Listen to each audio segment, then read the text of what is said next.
SMB connect के the rise के spotlight series में आप सभी का स्वागत है।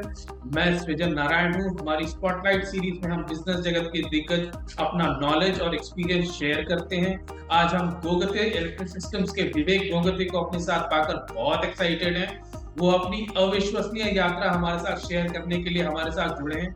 नमस्कार विवेक गोगते जी। नमस्कार सर। सबसे पहले तो हम आपके शुरुआत के सफर के बारे में जानना चाहेंगे कि आपकी कंपनी की शुरुआत कैसे हुई?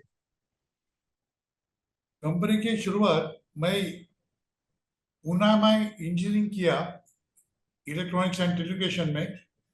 फिर मैंने एमबीए किया मटेरियल्स मैनेजमेंट में और 78 में मैं जब पास आउट हुआ तभी मैंने डिसाइड किया था कि मैं अपना खुद का कुछ चालू करूं। मेरे घर में सब जो है, मेरे भाई, बड़ी बहन, बड़े भाई, मेरे पिताजी, मेरी माँ, सब डॉक्टर्स थे और मैं अकेला इंजीनियर था। मेरे घर में कोई बैकग्राउंड नहीं थी बिजनेस की, सात पुरुषों में नहीं थी, कोई किसी ने बिजनेस किया ही नहीं था। लेकिन मेरी बहुत सोच थी कि मैं खुद का अपना बिजनेस शुरू करूं और मेरे फैमिली ने मुझे पूरा सपोर्ट किया। बोले जो आपको जो करना है वो कर, we are ready to support you. वो मेरा फैमिली बैकग्राउंड बहुत मुझे मैटर करता है and their support is incredible. और फिर 79 में I started on my own. I was working as a management training करके मैं काम कर रहा था बम्बई में एक कंपनी में। उधर से लास्ट का 900 रुपया मुझे जो मैनेजमेंट ट्रेनिंग का सैलरी मिला वो मैंने लिया दिसंबर में, 78 दिसंबर में। और वहां से सीधा लैमिंगटन रोड गया। वहां से मैंने एक मल्टीमीटर खरीदा, एक डिमरस्टेट खरीदा, क्योंकि ये इलेक्ट्रॉनिक्स बिजनेस के लिए ये जो बेसिक नेसेसिटीज है, मल्टीमीटर और डिमरस्टेट। तो मैं वो 900 रुपये में से वो खरीद के नासिक आ गया और पिताजी और मम्मा, मेरे माँ को बोला कि मैं नासिक आया हूँ, मैं बिजनेस करना चाहता हूँ। मैं एमबीए किया था, सब किया था, लेकिन मैंने कोई प्रोजेक्ट रिपोर्ट नहीं बनाया, कुछ नहीं कुछ नहीं कुछ नहीं। नासिक में सीधा आया। हमारे बिल्डिंग में जो बेसमेंट था वो बेसमेंट में मैंने मेरा एक काम का टेबल वगैरह लगा दिया और वहां से काम करने का सोच लिया। और मेरे जो दोस्त थे उनकी वहाँ उस जमाने में टीवी फ्रिज की एजेंसीज थी। उनको बोला मैं आया हूँ, आपको क्या लगेगा? वो बोले हमें स्टेबलाइजर्स की जरूरत पड़ती है हमेशा। तो मैंने I started with manufacturing of voltage stabilisers, ये जो टीवी फ्रिज के लिए लगते हैं वैसा। यानी मेरा शुरू जो हो गया, I started with voltage stabilisers. और आज 45 इयर्स के बाद भी मैं वो स्टेबलाइजर बनाता हूँ। मैंने वो प्रोडक्ट छोड़ा नहीं अभी तक। Amazing, that is so interesting. तो सर, ये जो स्टेबलाइजर का बिजनेस आपने शुरू किया वो कितने रुपए से शुरू की थी आपने? मैं 100 रुपए से शुरुआत की। 100 रुपए में से तो अकाउंट्स में करते हैं ना, कैपिटल में 100 रुपया डाल दिया, वो कैश में आ गया और कैश से 75 रुपीज खर्चा किया पोस्टल स्टैम्प खरीदने के लिए। तो वहां से आपकी शुरुआत। मेरी वहां से शुरुआत हो गई। तो सर ये बताइए कि उसके बाद आपको किन किन दिक्कतों का सामना करना पड़ा? कोई असफलता भी मिली आपको? इस तरह की कोई बात हुई, कोई बाधा आई? वैसी बाधा तो हमेशा आती थी कुछ ना कुछ, लेकिन हमारा एक सौभाग्य ऐसा है कि इलेक्ट्रॉनिक्स में काम करते हैं। तो फिर हमने एक रेंटल जगह ले ली सिटी में। वो रेंटल जगह है और इलेक्ट्रॉनिक्स है, तो हमें एनओसी सब मिल गया जो कॉरपोरेशन का था वो जरूरी। क्योंकि हम एयर पोल्यूशन नहीं करते, नॉइज पोल्यूशन नहीं करते, वाटर पोल्यूशन नहीं करते, कुछ पोल्यूशन के हैजर्ड्स नहीं है। तो आसानी से मैं शुरू कर सका रेंटल पे। और बेसिकली इलेक्ट्रॉनिक्स से जो रहता है, वो अगर आप कंपोनेंट्स बनाते हैं तो आपको बहुत बड़ी मशीनरी की जरूरत रहती है। लेकिन इलेक्ट्रॉनिक्स असेंबली बहुत छोट बहुत आसान हो जाता है, क्योंकि ऑलमोस्ट 100% जो पार्ट्स रहते हैं वो आप मार्केट्स में खरीद ले आते हैं और आपका जो डिजाइन है वो हिसाब से आप वो प्रोडक्ट बनाते हैं। तो कुछ दिक्कतें तो नहीं आई। हाँ, दिक्कतें जरूर थी, कैपिटल कम पड़ रहा था, लेकिन जो स्केल था ऑपरेशन का वो लिमिट हो गया। फिर उससे आगे बढ़ने के लिए मुझे कुछ इंडस्ट्रियल एरिया में जगह लेनी पड़ी। वो भी हमने शुरू में रेंटल पे ले ली और धीरे धीरे हमारा जैसे कारोबार बढ़ता गया वैसे हम आगे चलते गए। लेकिन हमारा जो पुराने ख्याल था कि नॉट टू बोरो, जो भी अपना है प्रॉफिट जितना भी मिला वो सब बिजनेस में डालते जाओ। जस्ट अपना फैमिली सस्टेनेंस के लिए जो भी लगता है पैसा वो निकालते जाओ और बाकी का सब प्रॉफिट बिजनेस में डालते जाओ। और वो हिसाब से हम चलते चलते गए। और आज तक हमने 2009 तक हमने कुछ टर्म लोन नहीं लिया था, up two year 2009।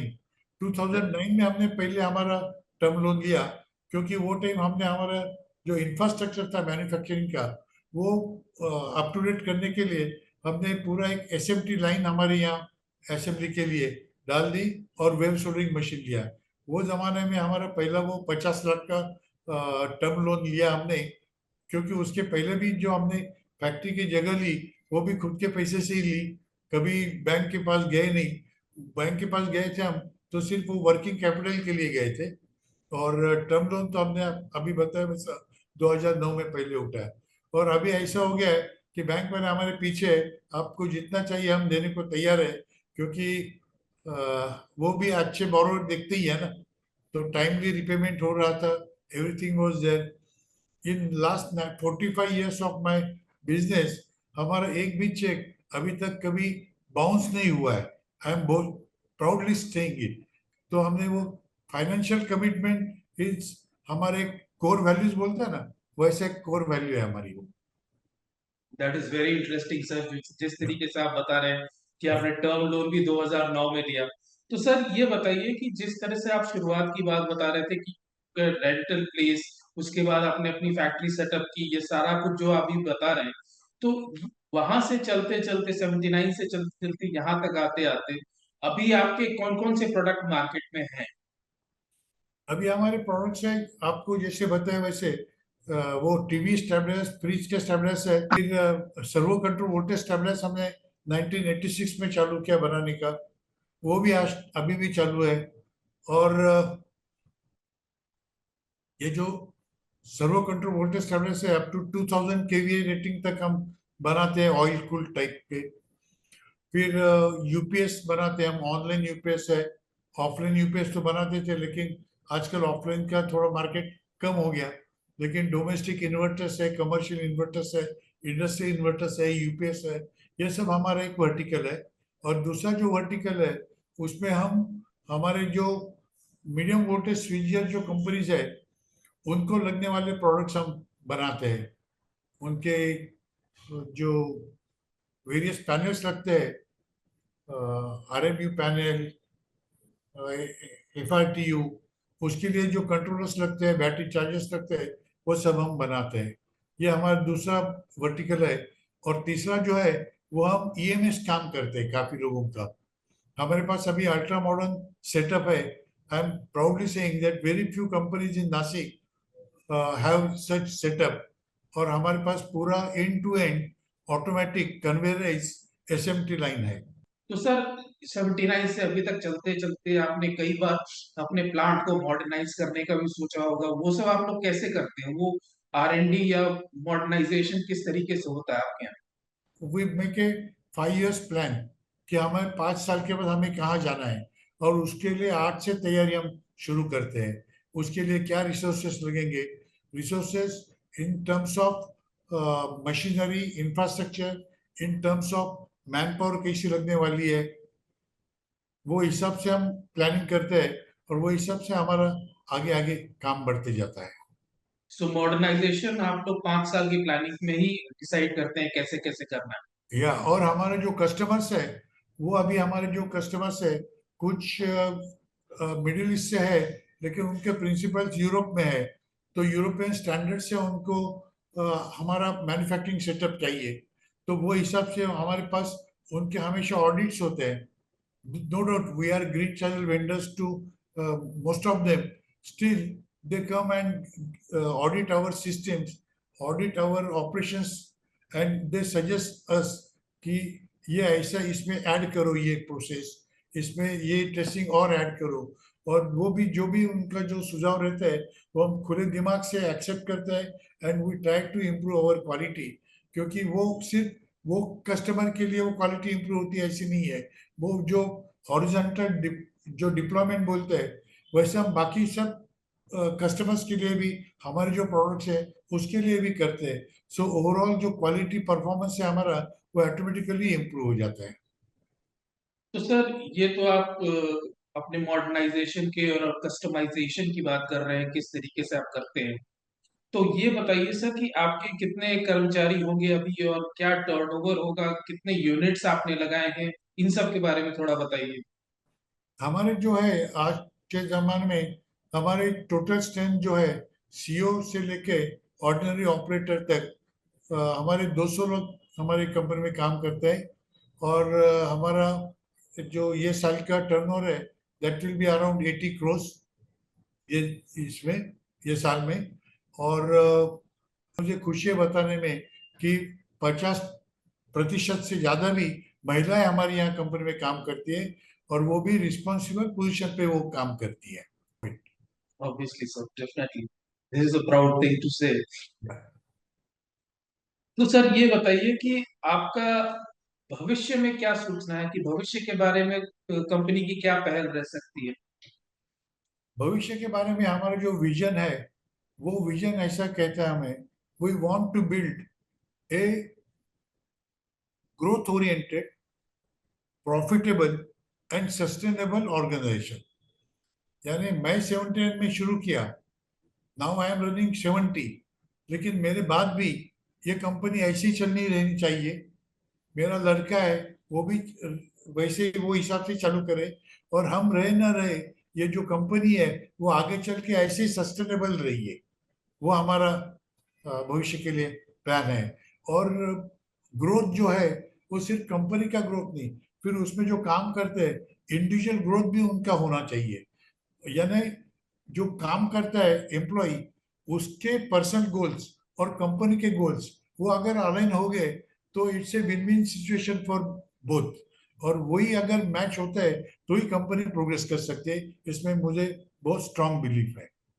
Amazing sir. तो सर ये सारी जो बिलीव्स और सिस्टम्स की बात आप जब कर रहे हैं, तो ये बताइए कि यंग एंटरप्रेन्योर अगर जो है, जो हमें हमें सुन रहा होगा, जो आपकी बातें सुन रहा है, उसके लिए क्या संदेश है, what is your Mantra for him.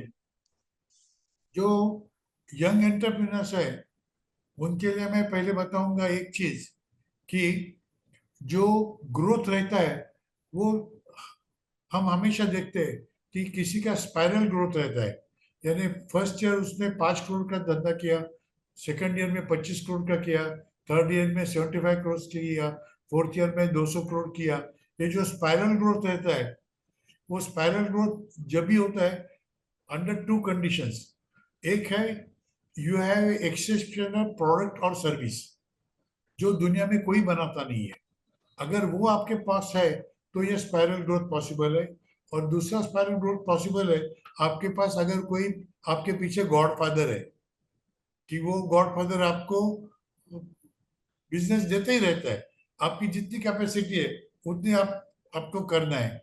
ये दो जो है काइंड्स, उसमें स्पाइरल ग्रोथ रहता है। Otherwise you have to work very hard to achieve the growth, and उसके लिए आपको समझना चाहिए what the customers want. Don't try to sell what you are making. Sell what customer wants. And if then only that growth is possible. ये एक है। और दूसरा है, जो अपना वैल्यूज है, always stick to your values. अभी हमारा जो वैल्यू है वो ट्रस्ट का है। ट्रस्ट वैल्यू है, तो we trust not only our employees, our suppliers, everyone, the bankers, the society, everyone. और जब हम अपने वैल्यू के हिसाब से जब काम करते हैं, तो then you have peace of mind, क्योंकि आपको आपके दिल के अगेंस्ट कुछ करना नहीं रहता है। Whatever you are doing, that is with your own idea, with your own values. यानी दिमाग में कॉन्फ्लिक्ट होता नहीं है कि मैं ये करूं या ना करूं, क्या करना है अपने को। हम खुद को मालूम रहता है कि भाई यहाँ यही सही रहता है और यही हमें करना है। ये दो चीजें मैं बताऊंगा। और तीसरा जो है, वो try to be up to date with the technology. Technology के साथ आप अप टू डेट नहीं रहेंगे, then you will be thrown out of business. Sir ये बताइए कि आपने हाल में एसएमबी कनेक्ट का द राइज प्रोग्राम भी अटेंड किया था। या उस कार्यक्रम के बारे में आपकी क्या राय थी और आपने क्या प्रतिक्रिया हमें अपने साझा कर सकते हैं, हमें बता सकते हैं? वो जो एसएमबी कनेक्ट का नासिक में प्रोग्राम हुआ उसमें मुझे काफी गुड इनपुट्स मिले वो हिसाब से। और दूसरा जो है वो जो बाकी जो बाकी के जो 4-5 लोग थे जो बिजनेस लीडर्स के आपने उनको सम्मानित किया, उनकी जो सक्सेस स्टोरीज है वो भी मुझे उससे भी मुझे कुछ सीखने को मिला। यानी उन्होंने जो कुछ हासिल किया है वो कैसे हासिल किया वो भी समझ में आया, तो मुझे मेरे नॉलेज में भी वैल्यू एडिशन हो गया वो हिसाब से। ये साल मैं फॉर्चुनेट था कि आपने मुझे उस प्रोग्राम में सम्मानित किया। बहुत बहुत शुक्रिया उसके लिए। Thank you sir, thank you sir. आपसे बात करके बहुत खुशी हुई। दोस्तों, ये गोगते इलेक्ट्रो सिस्टम के विवेक गोगते थे, जिन्होंने अपनी शुरुआती संघर्ष, 100 रुपए से शुरुआत और अपनी उपलब्धियों की कहानी और सारी यात्रा हमें बता रहे थे। SMB connect the rise series के स्पॉटलाइट को देखने के लिए आप सबका बहुत बहुत धन्यवाद। यदि आपके पास अपने बिजनेस लीडर्स के लिए कोई भी सवाल है, कोई कोई बात अगर आप अपने किसी बिजनेस लीडर से पूछना चाहते हैं, तो हमें info@smbconnect.in पर ईमेल करें और हम अपने एक्सपर्ट से उसके राय जरूर लेने की कोशिश करेंगे।